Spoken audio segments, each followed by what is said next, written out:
हमारे बीटीएस के leader RM हमेशा हंसते रहते हैं और आपने कभी भी आरएम को कंप्लेन करते हुए या फिर सैड होते हुए नहीं देखा होगा, क्योंकि वो ये मानते हैं कि उनकी यही पावर बीटीएस को मोटिवेट करती है।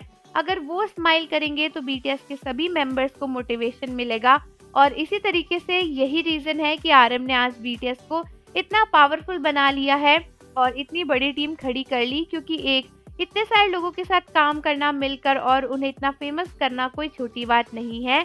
और इसीलिए आरएम की कुछ ऐसी क्वालिटीज़ है, कुछ ऐसी चीज़ें हैं जिनके बारे में अगर आप एक ट्रू आर्मी हो तो सुनते ही आपको रोना आ जाएगा, ऐसी चीज़ें हैं।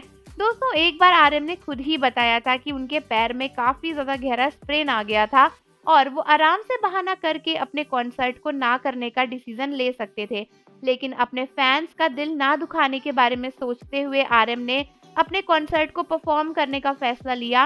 और दोस्तों, आप हैरान हो जाओगे ये बात सुनकर कि आरएम को इतना दर्द हो रहा था, लेकिन फिर भी स्टेज पर उन्होंने इसकी झलक भी नहीं दिखने दी। बहुत ही सारे आर्मीज को पता ही नहीं था कि आरएम के पैर में स्प्रेन है और ये बात उन्हें तब पता चली जब कॉन्सर्ट खत्म हो गया और आरएम ने खुद ही इसके बारे में अनाउंस किया। यही नहीं, बल्कि ये तो एक बहुत ही छोटी सी बात है। वो आर्मीज जिनको आरएम इतना प्यार करते हैं, अगर ये आर्मीज खुद ही आरएम को हेट करे, तब तो आप सोचोगे ही ना कि आरएम के मन में कोई तो ऐसा ख्याल आएगा ही कि नई आर्मीज बुरी हैं या फिर मैं ऐसा ना करूं। लेकिन क्या आप जानते हो कि एक बार जब एक आर्मी ने आरएम को इतना हेटफुल मैसेज लिखा था, तब भी उन्होंने उसी आर्मी के बारे में सोचा और अपने बारे में बिल्कुल भी नहीं सोचा। तो ये तब की बात है जब एक आर्मी ने आरएम को चिट्ठी में लिखा था, I hate you RM, you should leave BTS. मतलब इस आदमी ने लिखा था कि मैं तुमसे नफरत करती हूँ और तुम्हें बीटीएस छोड़ देना चाहिए। और ये तब की बात है जब बीटीएस बना ही था। अब आप सोच ही सकते हो कि उस टाइम पर ऑलरेडी कितना स्ट्रगल था। ऐसे में अगर फैंस भी ऐसी बात लिखेंगे तो कितना डिप्रेशन हो जाएगा। तो कहीं ना कहीं आर्मी इसी कारण है बीटीएस के आरएम के इस डिप्रेशन का। तो आरएम ने बताया था कि इस बात के बारे में उन्होंने 5 दिन तक सोचा। आरएम 5 दिन तक रोते रहे। उन्हें बहुत बुरा लगा कि आर्मी ने उनको ऐसा मैसेज लिख के दिया है कि वो उनसे हेट करती है और वो चाहती है कि बीटीएस को छोड़ दे।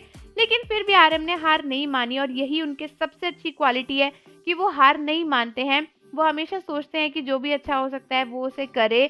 और शायद यही रीज़न था कि जब बैंक पीडी ने आरएम को ऑफर किया था कि क्या तुम बीटीएस को चुनना चाहते हो या फिर अपना सोलो करियर चुनना चाहते हो, तो आरएम ने अपने बारे में ना सोचकर बीटीएस ग्रुप के बारे में सोचा था। अगर उस दिन अगर आरएम ने इतना बड़ा फैसला नहीं लिया होता तो आज शायद बीटीएस कभी भी नहीं होते हमारे सामने।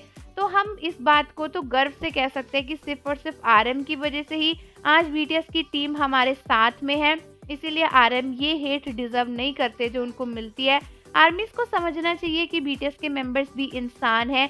उनको इस तरीके से हेट करके आर्मीज को कुछ भी नहीं मिलेगा। इनफैक्ट बीटीएस के लीडर तो इतने ज़्यादा अच्छे हैं, इतने ज़्यादा एलिजिबल, इतने ज़्यादा डिजर्विंग है, तो उनको ये हेट बिल्कुल भी नहीं मिलनी चाहिए जो उन्हें मिलती है। तो आर्मीज ये सब वही क्वालिटीज़ हैं जिनके बारे में सुनकर किसी भी ट्रू फैन की आंखों में आंसू आ ही जाएंगे। तो मुझे कमेंट करके बताओ कि क्या आपको भी रोने जैसा फील हो रहा है ये सोचकर कि आरएम कितने अच्छे हैं। और जाने से पहले चैनल को ज़रूर सब्सक्राइब कर लो, बेल आइकन को प्रेस कर दो। मिलते हैं आपसे अगली वीडियो के साथ।